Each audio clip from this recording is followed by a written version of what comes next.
ciidamada dowladda daraawiishta gobolka Highland iyo ciidamada booliiska oo iskaashanaya ayaa mar walba waxay soo hortagayeen in ciidan khalgalin amni wada ay soo gasho gobolka Highland iyo guud ahaan degmooyinkiisa. Gudoomiye soo dhawo marka hore bal maxaa ka socda magaalada Dhahar hadda? Hadda magaalada Dhahar ee caasimada gobolka Highland saan wada soonahay muddooyinkii ugu dambeeyay guud ahaan gobolada Sanaag iyo Highland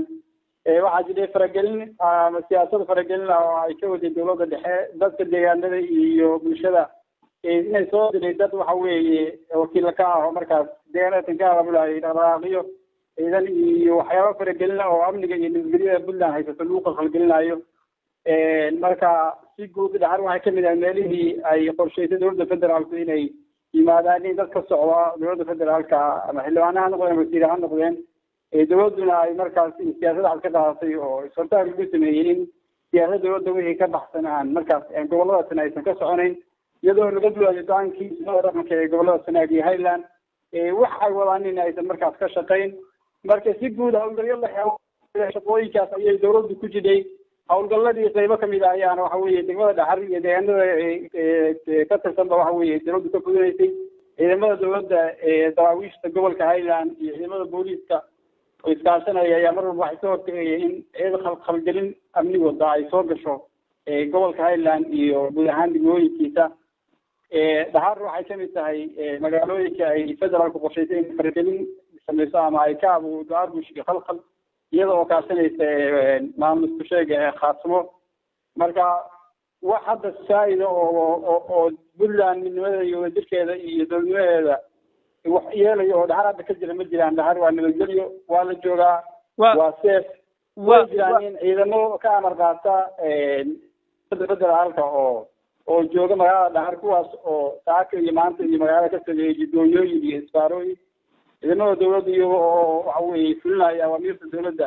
iyo wadooyinka fureen waa la beliyay wadooyinkii jeeboontiyada dhigeen iyaguna waxa weeye magaalada waa isaga bixeen oo waxa weeye waxna dadkooda dhinaca ka raaceen oo suuqay galeen waxna waxa weeye meelahaasi u firxadeen guud ahaan amniga Dhahareed waa caadi hadda ciidamada dowladda gaar ahaan ciidamada gobolka Highland ayaa gacanta ku haya oo booliisku ugu horeeyo iyo ciidamada daraawiishta. waa tahay gudoomiye dad hadda aan la hadalnay oo aan telefoonada kala hadalnay dhawaqa rasaasta ka dhacaysa gudaha magaalada ayaan ka maqlaynay waxayna noo sheegay in dagaal ka socdo gudaha magaalada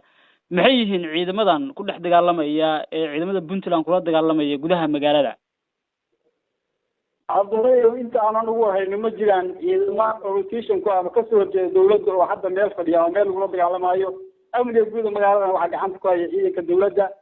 way jireen dad is abaabuleen ciidan ahayn maleeshiyada oo qorista oo wadooyin iyo meelo joogboontiye dhigay iyaguna markii ciidamada dowladda ay hawlgal sameeyeen waa kala carareen meelihii ay ka yimaadeen inaasi u kala dhuunteen mana jiro ciidan hadda dowladda wax dagaal oo socda ma jiro